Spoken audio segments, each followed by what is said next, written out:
So hello everyone और आज के टॉपिक्स देखते हैं। Today is 25 April. ब्रीफ में मैं आपको बता देता हूँ। सारे टॉपिक्स का डिटेल डिस्कशन आपको देखना है तो नीचे लिंक दे रखा है या आप मॉर्निंग में लाइव जुड़ सकते हैं इसी चैनल के अंदर। My name is Saurabh Pandey. देखिए, पहला टॉपिक है drought in Somalia. Main issue है, इसमें काफ़ी आस्पेक्ट देखने को मिले हैं। लार्ज स्केल डिस्प्लेसमेंट भी हो रहा है और कई सारी चीज़ें और सिचुएशन खराब कर रही हैं, जैसे hunger, crop failure, life stock loss, livelihood collapse की वजह से। अब इसमें ना कई सीजन्स होते हैं बारिश के यहाँ पे सोमालिया के अंदर।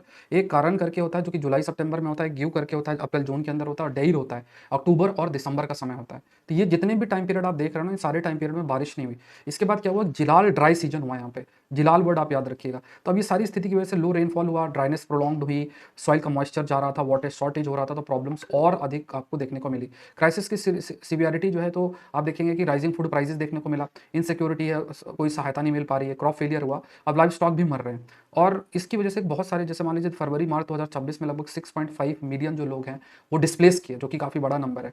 तो ये कहा जा सकता है कि we have to take certain steps. फिर देखिए, दूसरा टॉपिक आपका आया, रूपी क्यों फॉल कर रहा है, इसके कारण क्या है, तो मैं ब्रीफ में बता देता हूँ। और इसका पीडीएफ आपको सौरभ पांडे अनअकैडमी या Saurabh Pandey UPSC Telegram channel के अंदर मिल जाएगा, उसका आप उसको देख सकते हैं। तो रूपी इज फॉलिंग क्यों, बिकॉज डिमांड जो है यूएस डॉलर का वो तेजी से बढ़ रहा है, एक तो फैक्ट ये देखना है। दूसरा, क्रूड ऑयल प्राइस है वो बढ़ा है, तो इससे भी डिमांड डॉलर का बढ़ा है। हैवी हमारा डिपेंडेंस भी है कहीं ना कहीं ऑयल को लेके, 85% से लेके 90% तक हमारी सो कॉल्ड आपका डिमांड है उसकी, ऑयल की। फॉरेन इन्वेस्टर का आउटफ्लो, जो कि कैपिटल आउटफ्लो है, इससे भी डिमांड बढ़ा है। Strong dollar demand inside India भी देखने को मिला, क्योंकि Indian oil companies and imported needs large amount of dollar for payment. Global uncertainty भी बढ़ी है, तो वॉर रिस्क और इसकी वजह से भी डॉलर को सेफ हेवन के रूप में देखा जा रहा है। फिर उसके बाद क्या है कि वीक रुपी है, इससे आपका इंपोर्ट भी बहुत कॉस्टली हुआ है, इससे इन्फ्लेशन और ग्रोथ भी आपका डायरेक्टली अफेक्ट हो सकता है। तो ये कुछ पॉइंट्स हैं।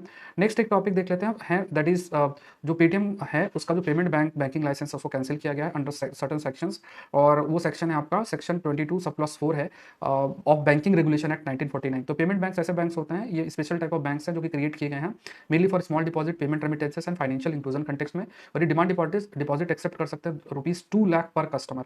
और ये लोन और एडवांसेस नहीं दे सकते हैं। ये एटीएम डेबिट कार्ड इशू कर सकते हैं बट क्रेडिट कार्ड इशू नहीं कर सकते हैं। तो मे भी कहा गया कि ये कंप्लायंस नहीं कर रहे हैं, और साथ में मैनेजमेंट कंसर्न है, कंप्लायंस गैप्स हैं, केवाईसी वीकनेस है, इस वजह से लाइसेंस खत्म किया गया।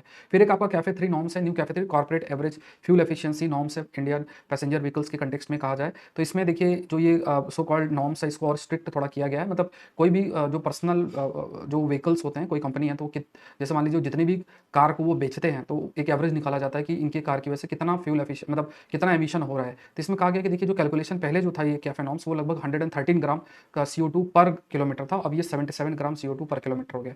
तो अब इसमें कई कंसर्न रेज किए गए हैं कि इसको कैसे, मतलब क्योंकि कहा गया कि कंप्लायंस जो है उसको आपने बहुत फ्लेक्सिबल कर दिया है, तो फिर कैफे नॉर्म्स कैसे स्ट्रिक्टली आप इंप्लीमेंट कर पाएंगे, ये चीज़ जो है आपकी हाईलाइट की गई। फिर एक ग्रीनियम करके है, ग्रीनियम एक वर्ड आप बस याद रखिए, greenium lower yield higher prices है for green bond compare to the similar